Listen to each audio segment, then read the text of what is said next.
22절까지의 말씀 한 절씩 교독하시고 마지막 절은 함께 읽도록 하겠습니다.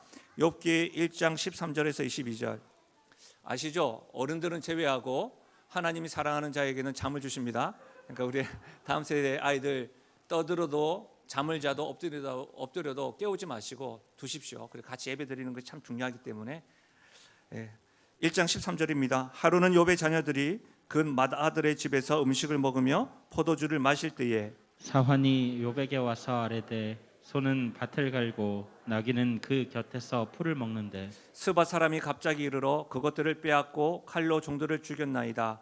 나만 홀로 피하였으므로 주인께 아래로 왔나이다.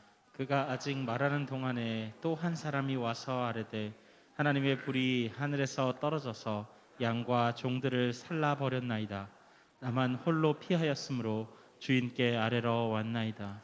그가 아직 말하는 동안에 또 한 사람이 와서 아뢰되 갈대아 사람이 새 무리를 지어 갑자기 낙타에게 달려들어 그것을 빼앗으며 칼로 종들을 죽였나이다. 나만 홀로 피하였으므로 주인께 아래로 왔나이다.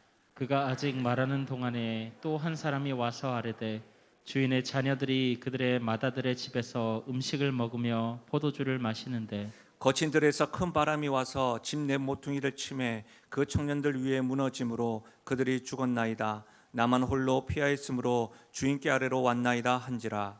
욥이 일어나 겉옷을 찢고 머리털을 밀고 땅에 엎드려 예배하며 이르되 내가 모태에서 알몸으로 나왔사온즉 또한 알몸이 그리로 돌아가올지라. 주신 이도 여호와시요 거두신 이도 여호와시오니 여호와의 이름이 찬송을 받으실지니이다 하고 이 모든 일에 욥이 범죄하지 아니하고 하나님을 향하여 원망하지 아니하니라. 아멘. 저는 본문의 말씀을 가지고 감사를 기억하는 비결, 감사를 기억하는 비결이라는 제목으로 말씀 나누겠습니다. 여러분 최근에 병원에 다녀온 적 있으신가요? 코로나로 인해서 입원 환자들도 방문도 어려운 요즘인데 저는 개인적으로 병원에 방문해서 들었던 이야기를 잠시 소개하려고 합니다. 친어머니가 치매를 걸렸는데 먹고 살기 바빠서 그것을 알아차리지 못한 채 자기 스스로 자기가 못마땅해가지고 막 괴로워하시는 한 분을 만났습니다. 그리고 그분이 계속해서 이어서 이런 말도 하셨어요. 우리 어머니뿐만 아니라요, 제 아들도 가난 판정을 받았습니다. 자신처럼 불쌍하고 재수 없는 사람이 있을까요? 라고 하는 이야기를 제가 듣고 같이 들어드리고 잠시 기도해 드린 적이 있습니다.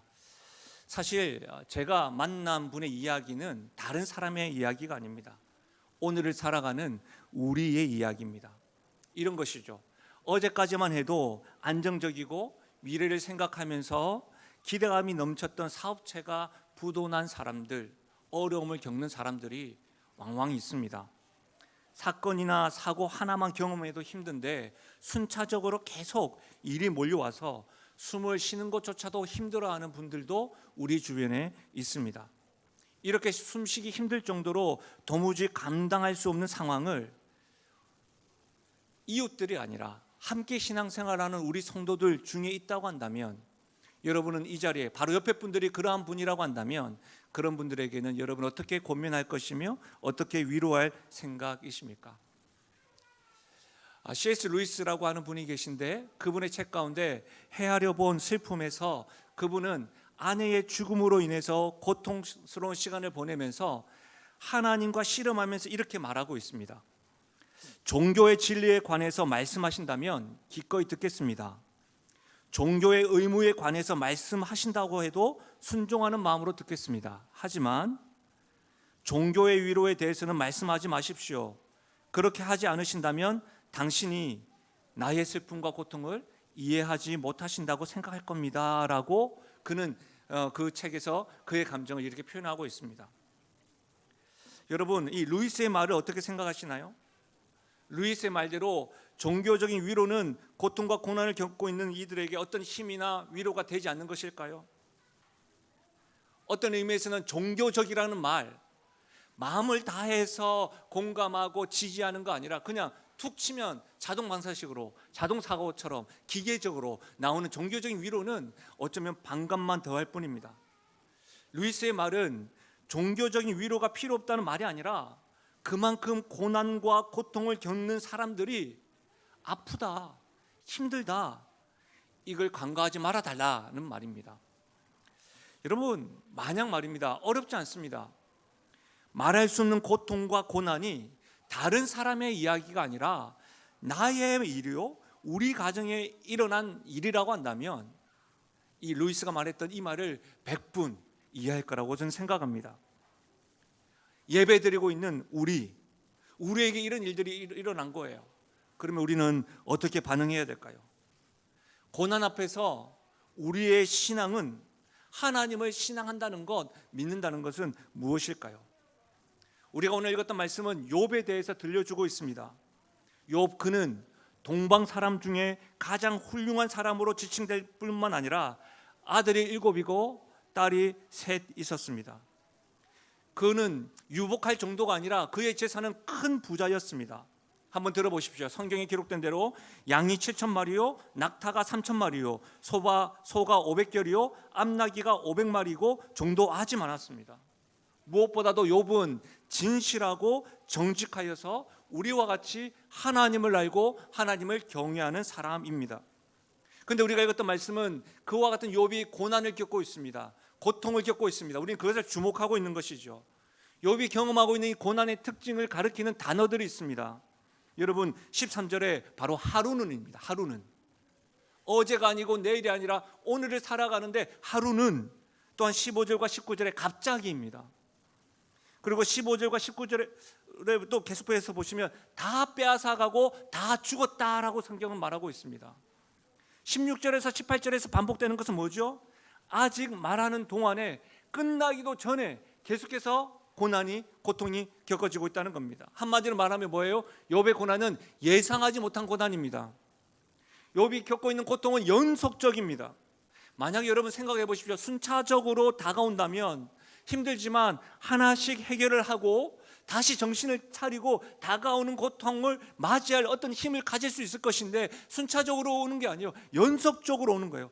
숨 쉴 틈도 없이 계속해서 몰아치는 겁니다. 너무 숨이 막혀서 수면 위로 온 힘을 다해서 올라가려고 하는데 끝이 보이지 않는 거예요. 그래서 죽을 것 같은 상태, 그와 같은 상태가 지금 욥이 경험하고 있는 상태입니다. 욥의 고통은 강도가 점점 세집니다. 처음 어떻게 해요? 가축을, 재산을, 그 다음은요 자녀들을, 그 다음은요 자기 자신에게, 자신의 몸까지 상하게 됩니다. 여러분, 우리가 읽진 않았지만 욥기 2장 7절과 8절을 한번 들어보십시오. 사탄이 이에 여호와 앞에서 물러가서 욥을 쳐서 그의 발바닥에서 정수리까지 종기가 나게 한지라. 욥이 제 가운데 앉아서 질그릇 조각을 가져다가 몸을 긁고 있더니, 얼마나 욥이 모든 것을 다 잃고 몸까지도 지금 종기가 아니면 긁었다는 거예요. 너무 가려웠어. 욥이 경험하는 고통은 총체적입니다. 총체적인 고통이고 고난입니다. 어느 것 하나 안전하고 평탄한 것이 없습니다. 여러분, 세상에 욥처럼 불쌍한 사람 어디 있을까요? 욥은 이와 같은 것을 의도하거나 바라고 소망했던 것이 아닙니다. 어떻게 이럴 수가 있을까요? 이렇게까지 망가지고 부서질 수가 있는 것일까요? 욥에게 물어본다면 이렇게 말하지 않았을까요? 죽는 것이 사는 것보다 낫겠습니다. 아마 그와 같은 가장 어울리는 말인 것 같습니다.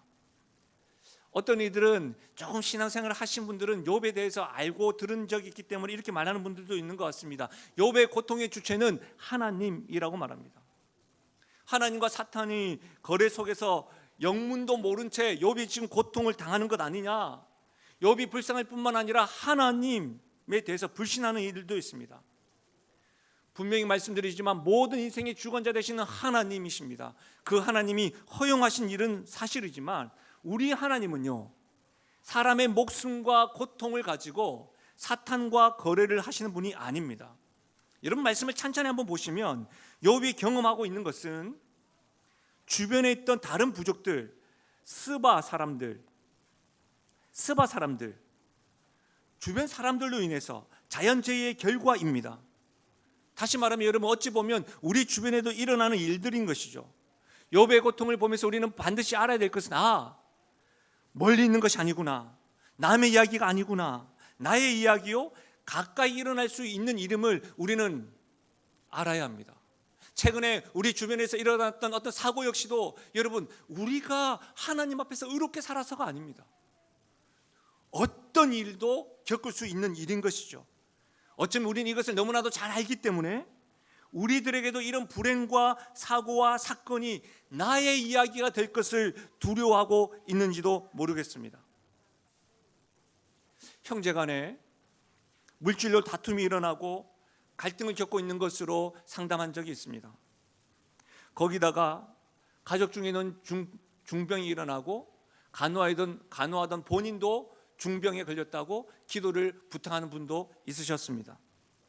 어떤 분들은 요즘에 정서적으로, 감정적으로, 정신적으로 유약한 분들이 많기 때문에 그로 인해서 가족 간에 이러한 분들이 있어서 어떻게 해야 될지 몰라서 상담을 요청한 분들도 있습니다.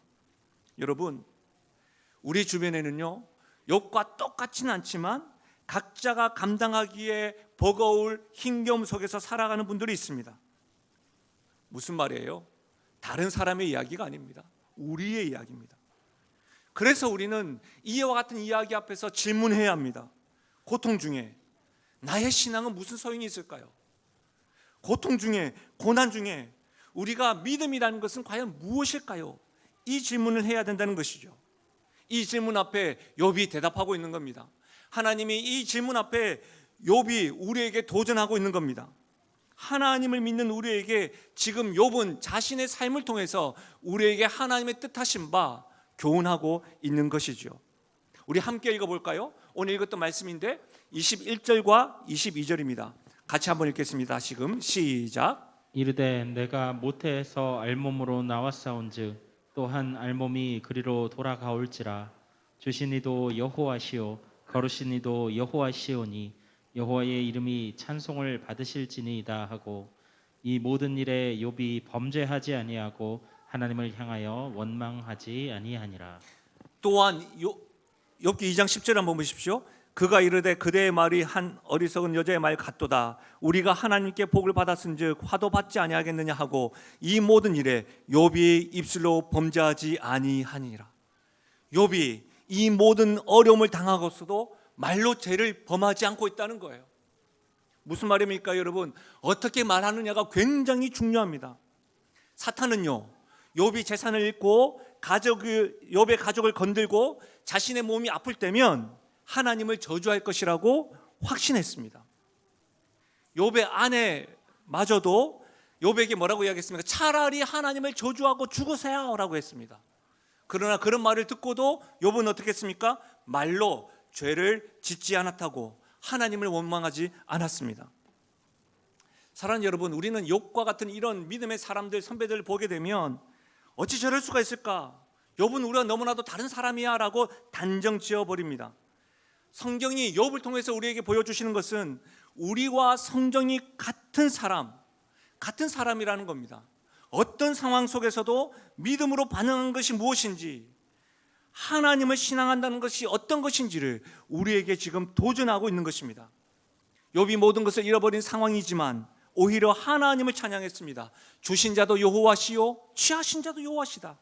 믿음으로 이렇게 고백할 수 있었던 것은 그의 삶에 하나님이 주신 은혜를 알고 감사를 기억하고 있었기 때문입니다. 그의 삶 가운데 어떤 상황에서도 감사를 잃어버리지 않았기 때문에 이와 같은 삶을 보내고 있다는 겁니다. 오늘 우리는 추수감사주의를 보내고 있습니다. 1년 동안 하나님의 은혜를 계수하면서 감사하는 이 추수감사주일에 우리는 반드시 감사를 회복해야 합니다. 감사를 기억해야 됩니다.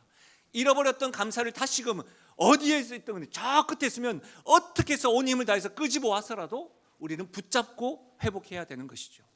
그렇다면 여러분, 오늘 욥을 통해서 감사를 기억하고 감사를 잃어버리지 않는 비결은 무엇일까요? 한번 따라 하실까요? 당연한 것을 감사하기 시작하라. 그렇습니다 여러분. 당연한 것을 감사하라는 말은 내가 받은 복을 세어보아라 라는 뜻입니다. 당연한 것을 감사하라는 말은 가장 평범한 하루가 가장 행복한 하루라는 것을 알라는 말씀입니다.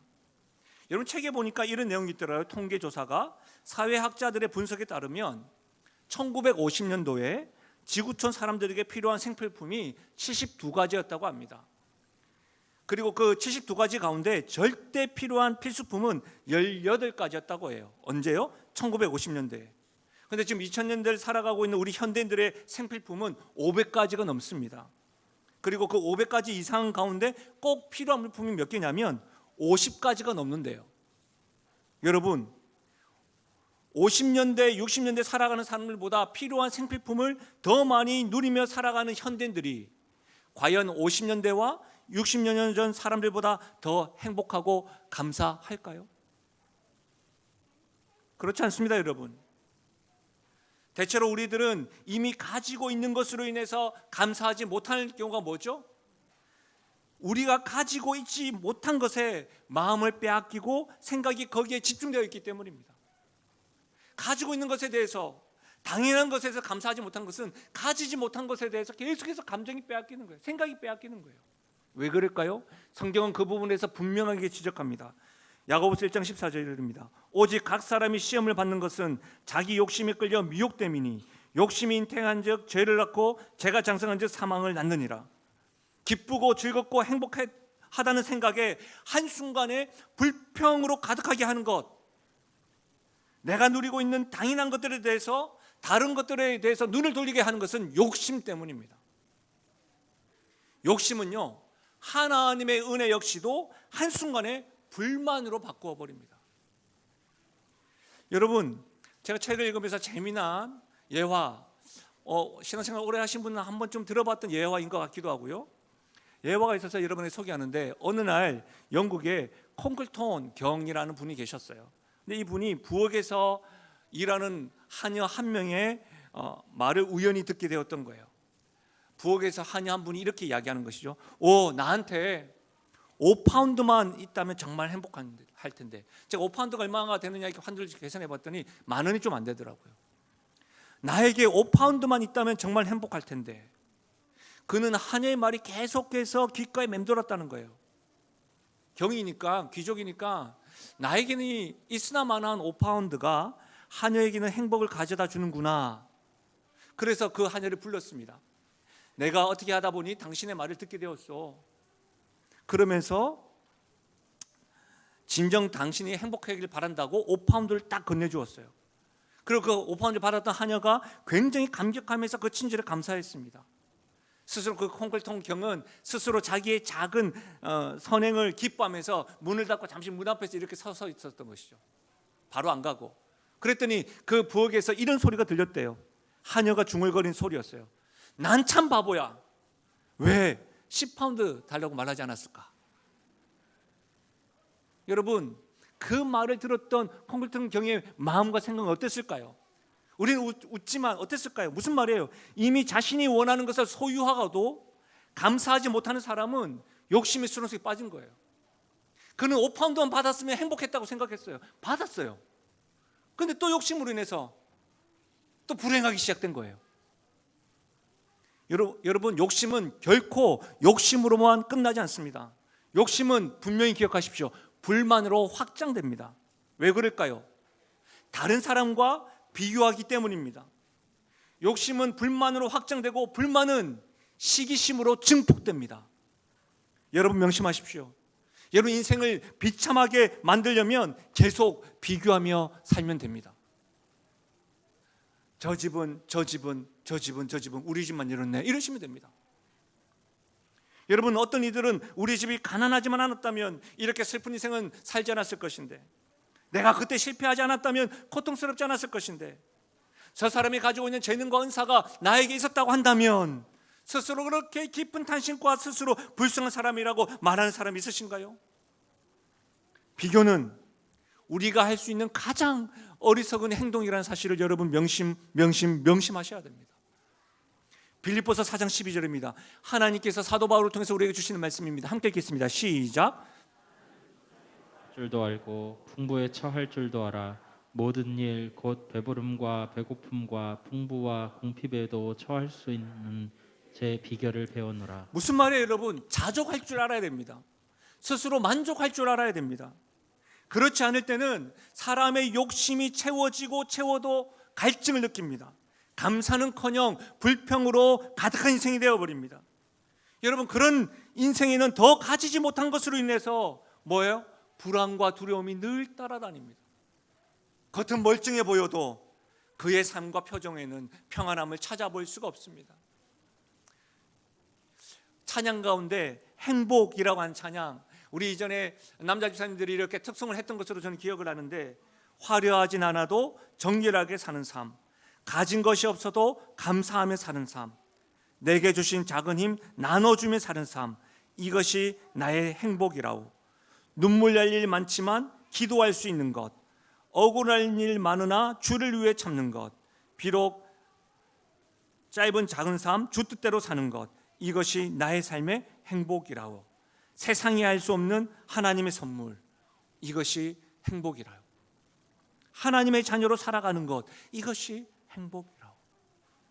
사랑하는 여러분, 기쁨이 가득한 행복은 없는 것에 관심을 가지는 것이 아닙니다. 있는 것에 자족하는 겁니다. 있는 것을 소중하게 여기고 감사하는 사람이 기쁘고 행복한 인생을 살아갈 줄로 믿습니다. 꼭 기억하십시오. 당연한 것을 감사하기 시작하십시오. 두 번째로, 감사를 잃지 않는 비결, 감사를 기억하는 비결은 한번 따라할까요? 믿음으로 감사하다를 선포하라. 실제로 여러분, 이 욥의 행동은 영적으로 해석해야 됩니다. 믿음의 눈으로 바라보지 않으면 우리 가운데 절망만 가득해집니다. 도무지 이해되지 않을 때가 있습니다. 누구나 공감할 정도의 어려운 상황에서도 입으로 범죄하지 않고 저주와 불평보다는 오히려 하나님을 찬양하고 감사하는 그 모습은 믿음을 가진 우리들에게 영적으로 삶을 해석하고 믿음의 고백으로 선포할 것을 도전하는 겁니다. 그래서 여러분, 다시 한번 따라 하실까요? 믿음으로 감사를 선포하자. 좀 부족해. 옆에 분들에게 이야기해요. 믿음으로 감사를 선포하자. 시작. 믿음으로 감사를 선포하자. 그렇습니다, 여러분. 믿음으로 감사를 선포해야 됩니다. 여러분, 잘 들어보십시오. 사탄은요, 하나님께 뭐라고 이야기했냐면, 욥이 재물을 잃으면 하나님께 불평할 것이라고 했습니다. 어려운 중에 하나님을 저주할 것이라고 누가요? 사탄은 확신했습니다. 그만큼 여러분, 돈은 인생에 있어서 참으로 중요한 위치를 차지하죠. 믿음을 버릴 수 있을 이유도 되는 것이죠. 돈이라면 가족과 등도 집니다. 인생의 생명을 벌레처럼 취급합니다. 돈이라면 체면도 없습니다. 돈을 위해서라면 모든 것을 버릴 수 있는 세상입니다. 돈 세상입니다. 여러분, 돈이 신이 되어버린 세상입니다. 여러분, 그러나 예수님의 가르침을 한번 들어보십시오. 마태복음 6장 24절입니다. 한 사람이 두 주인을 섬기지 못할 것이니 혹 이를 미워하고 저를 사랑하거나 혹 이를 중히 여기고 저를 경히 여김이라. 너희가 하나님과 재물을 겸하여 섬기지 못하느니라. 마태복음 6장입니다. 예수님의 산상수훈 설교입니다. 천국 백성들, 하나님의 자녀들이 분명히 알아야 될 교훈입니다. 성도는 하나님과 재물을 동시에 섬길 수 없다고 말씀하십니다. 재물과 하나님 중에 성도는 하나님을 선택하라고 말씀하고 있는 겁니다. 설교하고 있는 겁니다. 그런데 여러분, 사탄은 어떻게 할까요? 하나님이 아닌 재물을 선택하라고 강조합니다. 그리고 욥 역시도 하나님이 아닌 재물을 선택할 것이라고 생각했습니다. 그래서 재물에 복이 없다면 하나님을 저주할 것이라고 확신하였습니다. 그러나 욥은 재물이 아닌 하나님을 선택한 것이지요. 재물이 다 사라지고 자녀와 자신에게도 몸까지 상하는 순간에도 하나님을 믿음으로 찬양하고 고백하고 있는 것이지요. 이 고백이야말로 데살로니가전서 5장 8절의 말씀을 지금 우리에게 도전하는 것입니다. 범사에 감사하라. 이것이 그리스도 예수 안에서 너희를 향하신 하나님의 뜻이니라. 여러분, 범사에 감사하라는 말씀은 뭐예요? 감사하기 어려울 때도 감사하라는 말씀입니다. 범사에 불평하지 말라는 말씀입니다. 범사에 감사라는 말은 그것이야말로 하나님의 뜻이라고 분명히 말씀하고 있습니다. 이 말씀과 달리 사탄은 어떻게 말할까요? 여러분, 사탄의 목적을 아셔야 됩니다. 사탄의 목적은, 그들의 목적과 뜻은 성도들이, 우리들이 하나님의 뜻을 행하지 못하게 하는 겁니다. 성도가 아닌 하나님을 알지 못하는 이들에게는 사탄의 뜻이 없어요. 목적을 이루었으니까.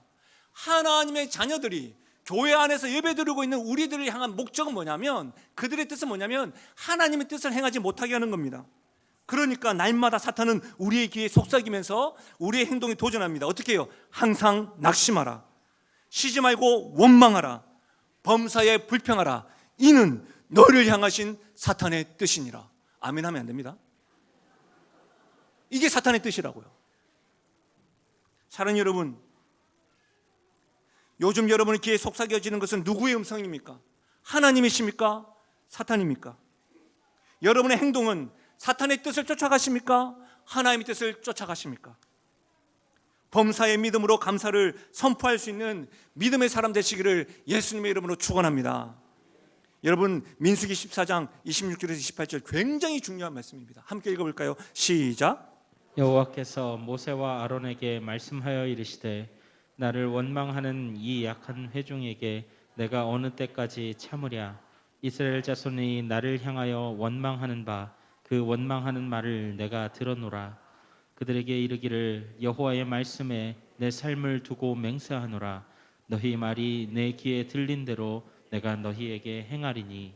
여러분, 이 말씀을 자세히 들어보십시오. 하나님의 말씀이 나를 향하여 원망하는 바 그 원망하는 말을 내가 들었노라. 너희 말이 내 귀에 들린 대로 내가 너희에게 행하리라. 하나님의 인도하심으로 출애굽한 이스라엘 백성들이 가나안 땅을 정탐한 후에 여호수아와 갈렙 외에 10명의 정탐꾼들과 이스라엘 백성 모두가 다 하나님을 원망하고 모세와 아론을 돌로 쳐 죽이려고 하였습니다. 왜 우리를 출애굽시켰냐는 것이죠. 그냥 애굽의 종으로 살게 해주지. 그렇게 돌아가자고 외쳤습니다. 그때 하신 말씀이 나를 향하여 원망하는 말을 내가 들었다. 너희 말이 내 귀에 들린 대로 내가 너희에게 행하리라.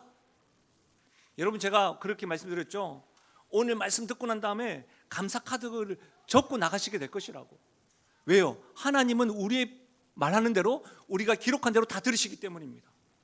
여러분, 일반 은총, 일반 은혜 가운데 제가 개인적으로 좋아하는 연예인 가운데 유재석이라고 있습니다. 유재석. 딱 안경 벗으면 저랑 좀 비슷하지 않습니까? 유재석이 있습니다. 유재석이 불렀던 노래가 뭐죠? 말하는 대로요. 말하는 대로. 예? 굉장히 그 노래의 가사 뒷부분이 뭐냐면 말하는 대로 될 수 있다는 걸 눈으로 볼 순간 믿어보기로 했다는 거예요. 근데 여러분, 이것보다 더 확실한 건 뭐냐면 하나님은 우리가 말하는 대로, 하나님의 귀에 들리는 대로 그 사람의 인생이 되도록 하시는 분입니다. 할렐루야. 우리의 말이 하나님 귀에 어떻게 들릴까요? 여러분은 어떤 말을 하십니까? 하나님께 믿음으로 감사하기를 선포하십시오. 믿음으로 선포한다는 건 뭐예요? 모든 삶의 주관자는 하나님이십니다. 하나님이 나의 삶 가운데 간섭하시는 것은 선하십니다. 하나님의 응답은 선하십니다라고 믿음으로 선포하는 거예요. 하나님의 일하심, 하나님을 인정하는 믿음의 행동이 바로 감사입니다. 어떻게 여러분 기록하실래요? 어떻게 입으로 고백하실래요? 들리는 대로, 내가 듣는 대로 행하리라. 이것이 하나님의 말씀이라는 거예요. 여러분, 구약에 하박국 선지자가 있습니다. 그의 마음에는 전쟁과 공포에 사로잡혀서 이렇게 고백합니다. 하박국 1장에 보시면 창자가 뒤틀리고 뼈가 썩는 고통이다 라고 고백을 합니다. 전쟁으로 온 나라가 쑥대밭이 되고 성전은 파괴되어서 폐허가 변하고 수많은 백성이 목숨을 잃는 아비규환, 그런 상황을 떠올리자 그는 견딜 수 없다고 고백을 합니다. 도저히 선지자로서 이와 같은 전쟁과 고통을 이해할 수가 없었습니다. 그래서 하나님께 그는 질문했습니다. 불평했습니다. 의문을 남겼습니다. 그리고 기도하고 또 기도하고 또 기도했는데 그의 불평과 질문이 감사 기도로 바뀌는 것입니다. 상황이 바뀌고 무엇인가 회복되어서가 아닙니다. 아무것도 없는 중에 믿음으로 감사를 선포하기 시작했습니다. 그 믿음으로 선포한 겁니다. 아무것도 변하지 않았습니다. 하박국 3장 17절과 18절 같이 읽겠습니다. 아무것도 없는 상황 가운데 믿음으로 선포한 대표적인 고백입니다. 시작. 비록 무화과 나무가 무성하지 못하며 포도나무에 열매가 없으며 감람나무에 소출이 없으며 밭에 먹을 것이 없으며 우리의 양이 없으며 외양간에 소가 없을지라도 나는 여호와로 말미암아 즐거워하며 나의 구원의 하나님으로 말미암아 기뻐함이로다. 아멘. 하박국의 감사의 이유, 믿음으로 감사를 선포하는 것은 없으며 없을지라도 누구는 계시다? 영원하신 하나님이 계시다는 것입니다. 사랑하는 여러분, 모든 것은 사라져도 하나님은 영원하시다. 하나님의 뜻은 선하시다. 그분은 영원히 함께 나와 함께 하시다. 하박국의 감사의 이유는 환경이 아니라 하나님 때문인 것이죠. 없으며 없다 할지라도 하나님이 나에게 계시다면, 선하신 하나님이 나에게 계시다면 나는 감사할 수 있습니다. 이 감사의 선포를 들어보십시오. 하박국 3장 19절, 주 여호와는 나의 힘이시라. 나의 발을 사슴과 같게 하사 나를 나의 높은 곳으로 단지하시리로다. 없으며 없을지라도 하나님이 계시니 내가 춤추며 노래하며 감사합니다 라고 고백하고 있는 것이죠. 금요일 저녁 제가 말씀을 준비하는 가운데 제가 함께 있는 단톡방에서 톡이 하나 저녁 늦은 시간 올라왔습니다. 성도 한 분이 기도 제목을 나누어 주었는데, 그분이 제가 대화를 나누는 가운데 가정에 어려움이 있고 지금 자신에게 있어서 가장 큰 이슈는 자신의 인생보다 가족에게 있다고 했어요. 그래서 제가 그렇게 기도를 하겠다라고 얘기했는데, 또 함께 있는 단톡방에도 기도 제목을 나눠줬는데 한 부분을 좀 같이 나눠보자면 그분이 이렇게 고백했어요. 어렵고 힘든 상황 속에서도 하나님께서는 선하신 분이시며 우리와 늘 함께 하시는 분이심을 기억하게 하시고 주님 앞에 모든 것을 내려놓고 기도하며 나아가는 가족들이 될 수 있도록 기도 부탁했습니다. 무슨 말이에요 여러분? 기도 제목이 어려운 중에서도 하나님을 기억하겠습니다. 어려운 중에서도 가족 모두가 하나님을 기억하게 기도 부탁드립니다.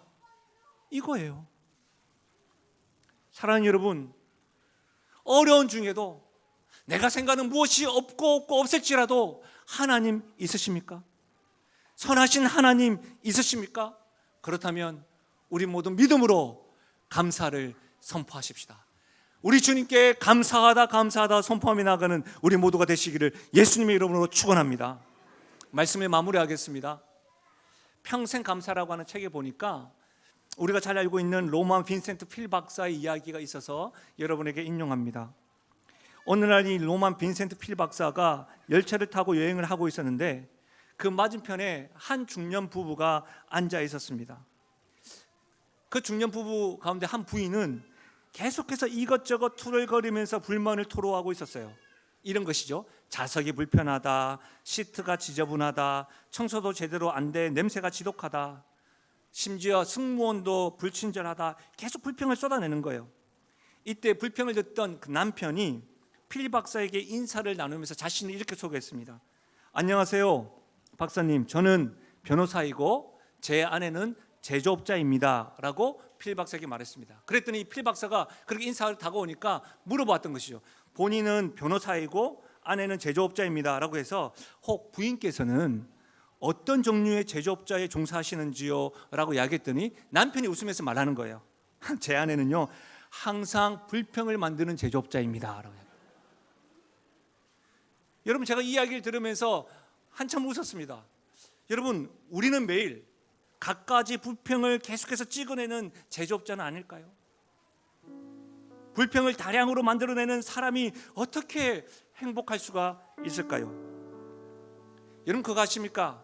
우리는 하나님께서 우리를 사랑하셔서 예수님의 십자가의 죽으심으로 하나님의 자녀가 되어 지금 하나님의 이름을 부르고 그분의 인도하심으로 살아가는 존재가 되었음에 감사한 것이죠.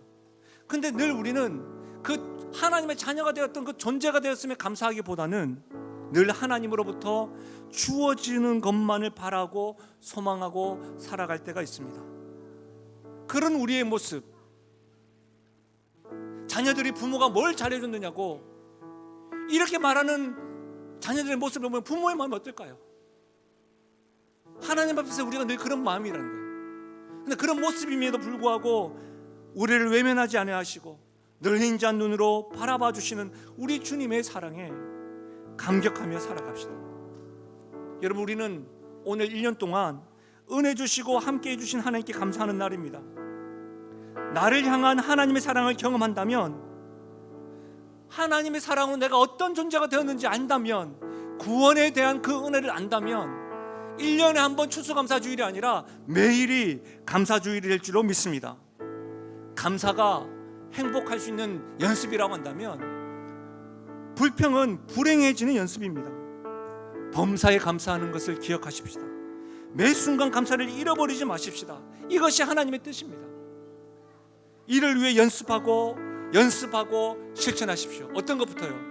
당연한 것을 감사하기 시작하십시오. 믿음으로 감사하다 선포하십시오. 그래야 하나님께 들리는 대로 하나님께서 우리 삶 가운데 간섭하셔서 감사하는 대로 열매를 더하시는 사랑하는 우리 영신 교회요, 영신 성도들이요, 우리 모두가 되시기를 예수님의 이름으로 간절히 축원합니다.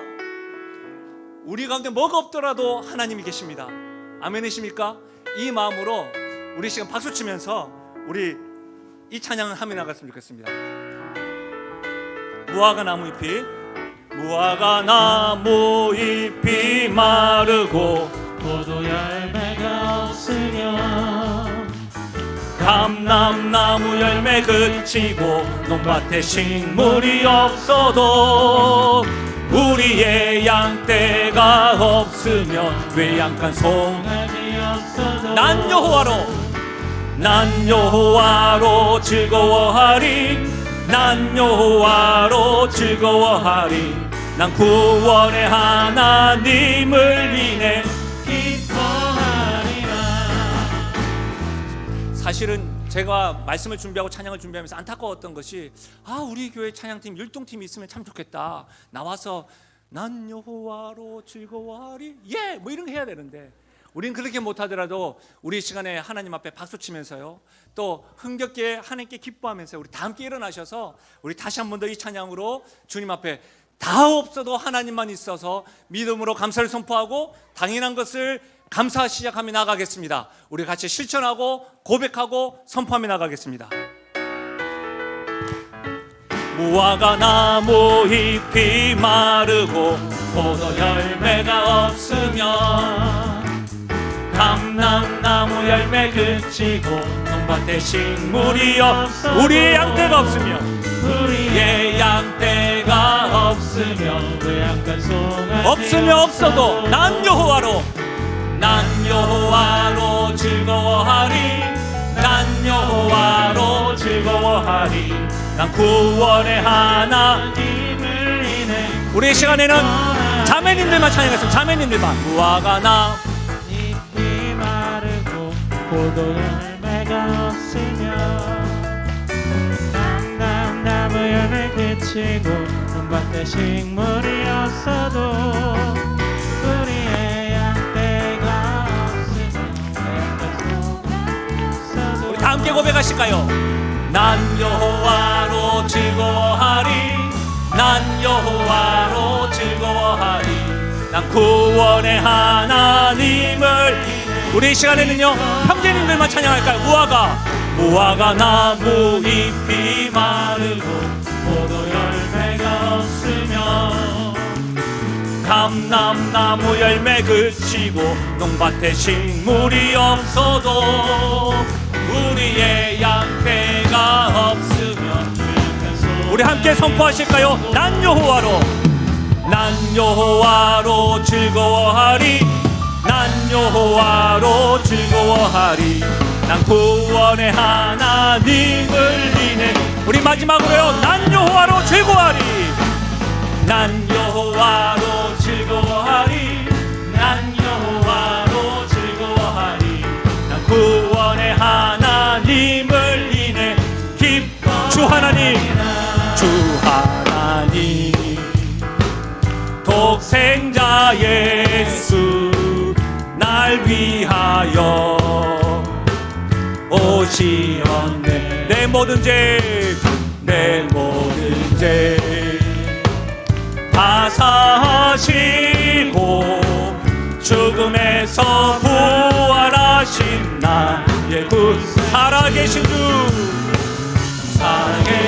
주 나의 참된 소망 걱정 듯이